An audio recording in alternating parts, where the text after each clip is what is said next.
क्या कहना चाह रहे हैं आप? कस्टमर को आप होल्ड पे रख के चले जाते हो, बाद में फिर वापस आते नहीं हो, ये कौन सा तरीका है मैडम? ओके सर, पेमेंट की रिगार्डिंग बात कर रहे हैं सर। और वो जूही मैडम जो तुम्हारी सीनियर थी उससे बात कराओ, जो बात कर रही थी उसी से बात कराओ जरा। तुम्हारे को तो कुछ समझ में आता नहीं है, खाली डायलर पे बिठा दिया तुम्हारे को। नहीं सर, अभी है नहीं वो, इसीलिए सर। तो दूसरे कोई सीनियर होगा, दूसरा कोई टीम लीडर होगा, दूसरे कोई मैनेजर होगा, उससे बात कराओ। मुझे बता सकते हैं क्या प्रॉब्लम है, क्या इश्यू है, मुझे बता सकते हैं? अरे आपको कुछ समझ में नहीं आता, आपको कुछ समझ में नहीं आता। नहीं, क्या बात करूं मैं आपसे? अगर आपको कुछ समझ में नहीं आता तो फिर एक काम करो, इसको आरटीपी टैग करो और आगे फ्लो होने दो, फिर डिस्पोजिशन में डाल देना इंटरनेशनल इशू। हमने आपको कॉल की है पेमेंट के रिगार्डिंग। अरे मैडम, मैं आपसे सवाल कर रहा हूँ कि आप कौन सी एजेंसी से बात कर रहे हो, तो आप मुझे जवाब नहीं दे रहे हो, तो मैं आगे क्यों बात करूँ उसको? मैं यस बैंक के बिहाफ से बात कर रही हूँ सर। यस बैंक के बिहाफ से बात कर रहे हो ना, मतलब आप थर्ड पार्टी एजेंसी से बात कर रहे हो, तो एजेंसी का नाम बताइए। करा रही हूँ आपकी। कराओ।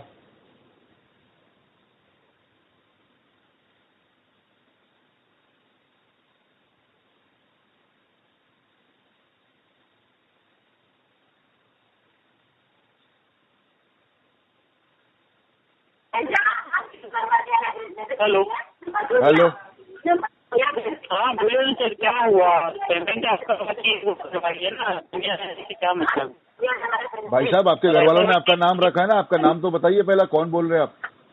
मेरा नाम विवेक है। विवेक चौधरी?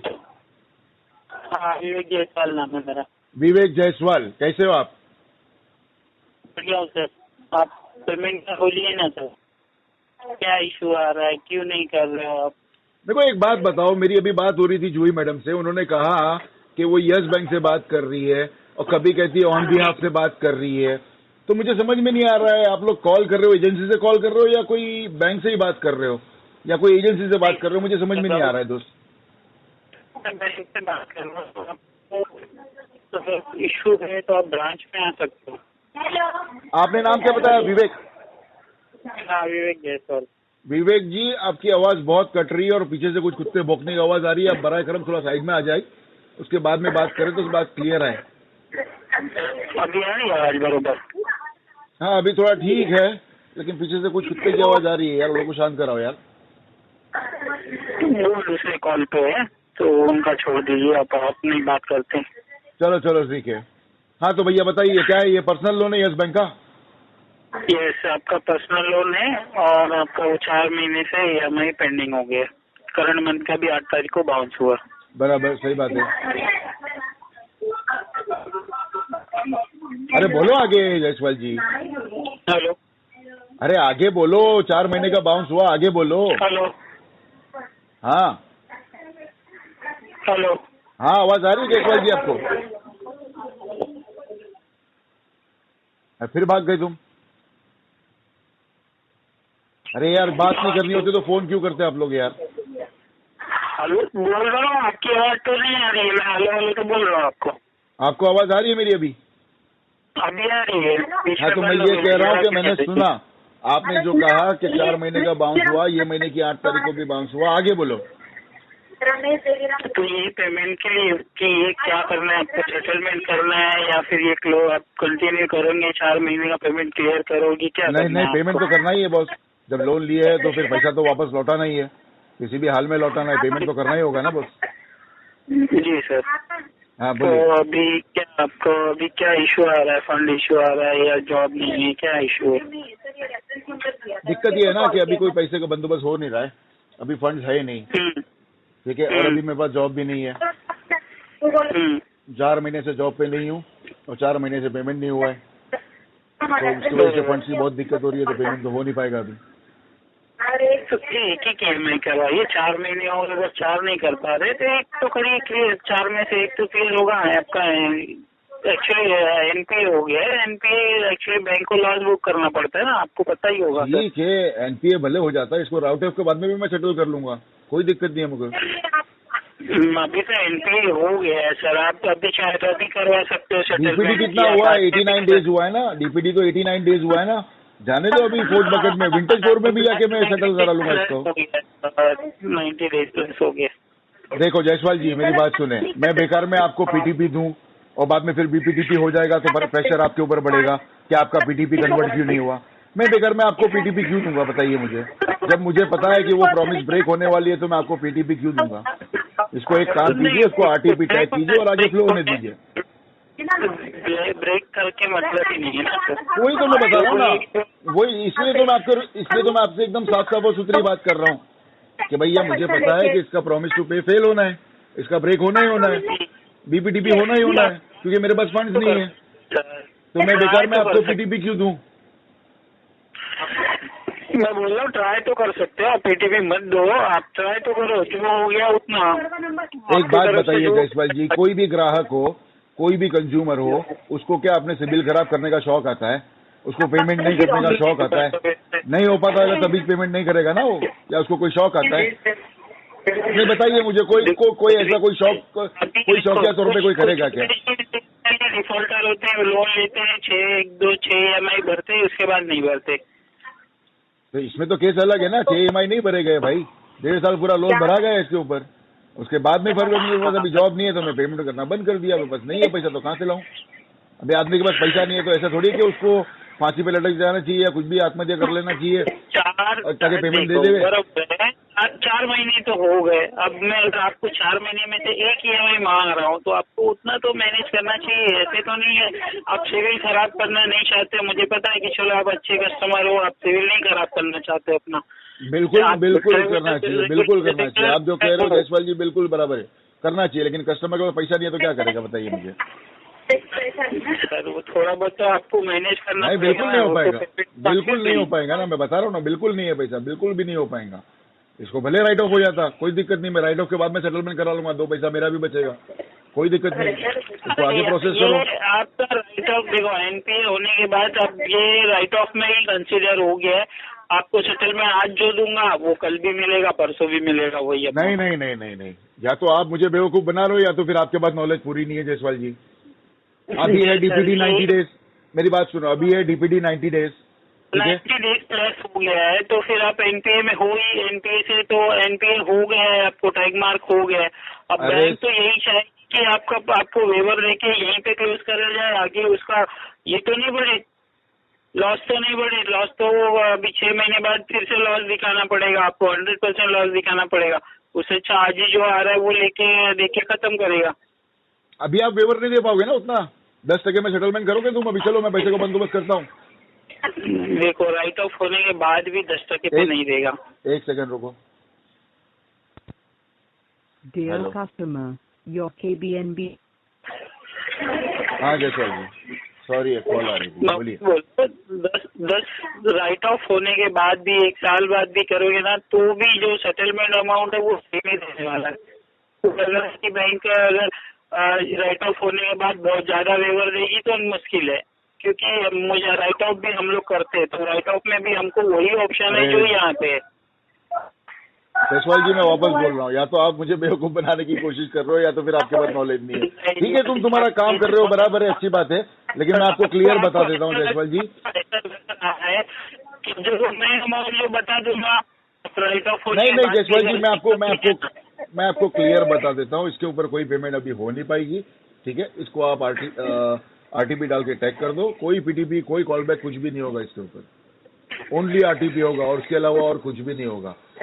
जब अकाउंट राइट ऑफ हो जाएगा, मेरे पास पैसे का बंदोबस्त होगा, तब इसको मैं सेटल करने के लिए निकलूंगा। और जब जितने भी मुझे जितने भी मिलेगा, 5%, 7%, 10%, जो भी मिला उसके अंदर मैं कर लूंगा, क्योंकि मेरे पास आपका एक अकेले का अकाउंट नहीं है दोस्त, मेरे पास मल्टीपल डेप्ट है, मुझे एक करके सबके साथ सेटल करना पड़ेगा। ठीक है, एनबीएफसी नहीं है, एनबीएफसी होती है ना, वो देती है राइट ऑफ होने के बाद 20% कलेक्ट करेगी, 30% कलेक्ट करेगी, बाकी भाई मेरे पास बैंक के पर्सनल लोन, सुनो मेरे पास personal loan, CC, CD, NBFC सबके है मेरे पास, मल्टीपल डिफॉल्ट है, और मेरे पास फंड जरा भी नहीं है। जब तक के मेरे पास फंड अरेंज नहीं हो जाते तब तक मैं कुछ भी नहीं कर सकता, एक पीटीपी भी नहीं दूंगा मैं आपको। जब मैं दे ही नहीं सकता हूँ तो मैं नहीं दूंगा, क्योंकि मेरे को मालूम है कि वो पीटीपी बीपीटीपी होना ही है। इससे बेहतर ये है कि आप आरटीपी टैग करो, इसको फ्लो होने दो, दूसरे कोई केस पे काम कर लो, आपका टाइम बचेगा, आपकी मेहनत बचेगी। इसके ऊपर मेहनत करके कोई फायदा नहीं है दोस्त, ओपनली बोल रहा हूँ, बाकी आपकी मर्जी। आपको कॉल करना है तो करो, बात करने का तो करो, मुझे तो अच्छा लगता है। वैसे भी बेल्ला बैठा रहता हूँ, कुछ काम धंधा है नहीं, कोई कॉल करेगा तो 2 बातें होती है, अच्छा लगता है। नहीं होंगे ना सर, क्या बोल रहे? वो लोग कॉल आने तो बंद नहीं होंगे ना, वो तो कॉल तो आते ही रहेंगे। आपको आपकी इच्छा है, आपको नहीं भरना है तो फिर वो अलग बात है। कोई दिक्कत नहीं, अच्छा लगता है। मैं तो बोलता हूँ ना, आप लोग रोज कॉल करो, मुझसे रोज बात करो, मैं रोज बात करूंगा। वैसे भी बेल्ला बैठा रहता हूँ, कुछ काम धंधा है नहीं, आपसे बात करूंगा तो थोड़ा टाइम तो कटेगा। वैसे आप बहुत अच्छी बात कर रहे हो, आप बहुत ढंग से बात कर रहे हो। आपके पहले जो 2 बंदे लोग ने बात किए थे, एक का नाम जूही था जो अपने आप को सीनियर बता रही थी, और ये नेहा गुप्ता, ये लोग दोनों ने शायद DRA नहीं किया हुआ है सर जी। इन लोगों को पता नहीं है कि ग्राहक के साथ में कैसे बात करते हैं, RBI की गाइडलाइंस क्या है, कस्टमर के लिए, लेंडर के लिए, रिकवरी वाले के लिए RBI की गाइडलाइंस है, ये लोग को नहीं पता। जरा ये लोग को सिखा दो कि ग्राहक के साथ में किस तरह से बात करते हैं। सबको पता रही थी, कोई भी बैंक ये नहीं बोलती कि आप रिकवरी के लिए कुछ भी करो। बिल्कुल सही बात है, भी नहीं है कि आपको बिल्कुल सही बात है सर जी। और मेरे पास जितने भी बैंक वाले आते हैं ना, मेरे पास जितने भी बैंक वाले आते हैं ना, मैं सबके साथ में बहुत प्यार से बात करता हूँ। सर जी, अरे मेरी बात सुन लो ना जयसवाल जी, मेरे पास जितने भी बैंक वाले फोन करते हैं ना, मैं सबके साथ में बहुत प्यार से बात करता हूँ। और कोई होम विजिट पे आया ना तो भी बहुत अच्छे से बात करता हूँ। पहले प्यार से उसका ID कार्ड पूछता हूँ। उनका काम है, वो तो उनका काम है। ID देख लो, आप बात कर लो। मेरी बात सुनो, उसके बाद में फिर उसके बाद ऑथोराइजेशन लेटर पूछना हूँ। अगर ऑथोराइजेशन लेटर और या ID कार्ड दोनों में से कुछ भी नहीं रहा ना, तो पिछवाड़े में झाड़ू डाल के पूरे सोसाइटी में मोर बना के घुमा के नाचता हूँ मैं उन लोग को। बाद में फिर वीडियो बना के यूट्यूब पे भी डालता हूँ कि ऐसे रिकवरी वाले भड़वे लोग आते हैं इधर बिना ऑथोराइजेशन लेटर के घर में घुस जाते हैं। वो तो आपका है, आपको क्या करना है। आपको यही सब अगर अच्छा लग रहा है तो करो सर आप। नहीं, कहने का मतलब ये है कि अगर बंदा DRA सर्टिफाइड नहीं है तो उसका हक ही नहीं है डायलर पे बैठने का। ऐसे बंदे लोग को उठा दो वहां से, डायलर पे बेकार में टाइम वेस्ट कर रहे हैं यार। दूसरे बंदे लोग को बिठाओ जो DRA सर्टिफाइड है, कम से कम ग्राहक के साथ में अच्छी तो बात करेगा।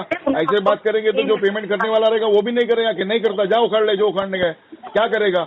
LRN, DRN, आर्बिट्रेशन वही सब करेगा ना, उससे ज्यादा और क्या करेगा? सबको देख लूंगा मैं। तो तुमको पता है कि कितना क्या हो सकता है। तो वही तो मैं तुम्हारी नेहा और जूरी को वही समझाने की कोशिश कर रहा था कि मैडम तुम ढंग से बात कर लो। हर ग्राहक एक समान नहीं होता, कोई कोई ग्राहक पलटा के डाल देता है पिछवाड़े में, लेकिन उन लोगों को समझ में ही नहीं आ रहा है। अच्छे से समझा रहा हूँ, अच्छे से समझ में नहीं आ रहा। अभी तुम कैसे अच्छे से बात कर रहे हो, ना आड़ी बात कर रहे हो, ना चिल्ला के बात कर रहे हो, ना कुछ गलत बात कर रहे हो। वो लोग को समझाने की जरूरत है, वो लोग को जरा भी बात करने नहीं आता। इसके लिए तो बोला वो लोग DRA सर्टिफाइड नहीं है। तुम्हारा सर्टिफिकेशन है, मैं समझ में आता है, तुम अच्छे से बात कर रहे हो। एक जैसे नहीं थे तो मैनेजर एक जैसे नहीं होते, ये तो 5 उंगली बराबर तो होती नहीं ना। अरे तो ऐसे लोग को भगाओ ना सिस्टम में से, क्या को रखे ऐसे सिस्टम लोग को। कहाँ है HR तुम्हारा? कौन है तुम्हारा QA? QA को बुलाओ, उसको बोलो इसका कॉल मॉनिटर करे, लात मार के भगाओ उसको, PIP में डालने बोलो कम से कम। इस तरह से थोड़ी बात करते कस्टमर के साथ में। क्या बेकार में कोई कस्टमर एस्केलेशन डाल देगा? एक तो एजेंसी की लगेगी और कस्टमर को और एजेंट को ZT भी लगेगी, वो अलग। नुकसान किसका आएगा? तुम लोग का होगा ना।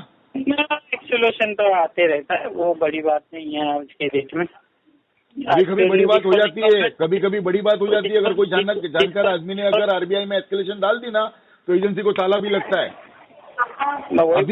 अभी थोड़े दिन पहले की बात है, कोटक बैंक का तुम्हारे को पता चला रहेगा कितनी बड़ी पेनल्टी कोटक बैंक ने भरा है, वो तुम्हारे को पता चला रहेगा अगर तुम्हारे सीनियर लोग ने कुछ न्यूज शेयर किए रहेंगे तो। ऐसा इस तरह से कोई हर कस्टमर में ट्रीट नहीं करने का। कभी कभी कस्टमर को शाना निकल जाता है, कोई जानकार निकल जाता है, वो RBI में एस्केलेशन डाल देता है, एजेंसी को ताला लगता है, बैंक को पेनल्टी देनी पड़ती है, वो अलग। तो ये जो आपका बिजनेस, ये बिजनेस है या यहाँ जॉब कर रहे थे आप? मैं बताया ना, जॉब कर रहा था मैं, मेरी जॉब छूट गई है दोस्त। 4 महीना हो गया मेरे को जॉबलेस हूँ। Continuity business solution private limited. हाँ जी, हाँ जी, हाँ जी। तो नहीं है अभी क्या ही है? अरे भाई मैं जॉब करता था वहाँ पे, मेरी खुद की कंपनी नहीं है। Quantity business solutions multinational company है, इंडिया और UK में चलती है। मैं इंडिया के ऑफिस में काम करता था, वो कंपनी से मेरा जॉब छूट गया।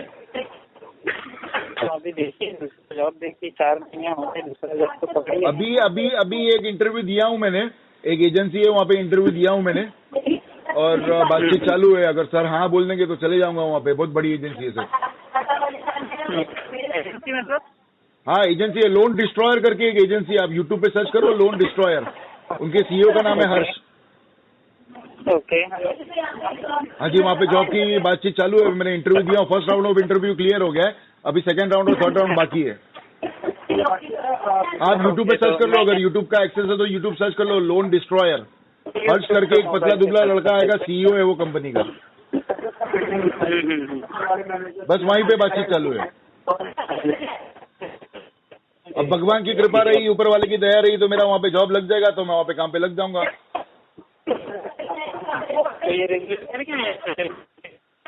क्या बोले दोस्त? आपकी आवाज बहुत कट रही है यार, कौन सा डायलर यूज कर रहे हो पता नहीं यार।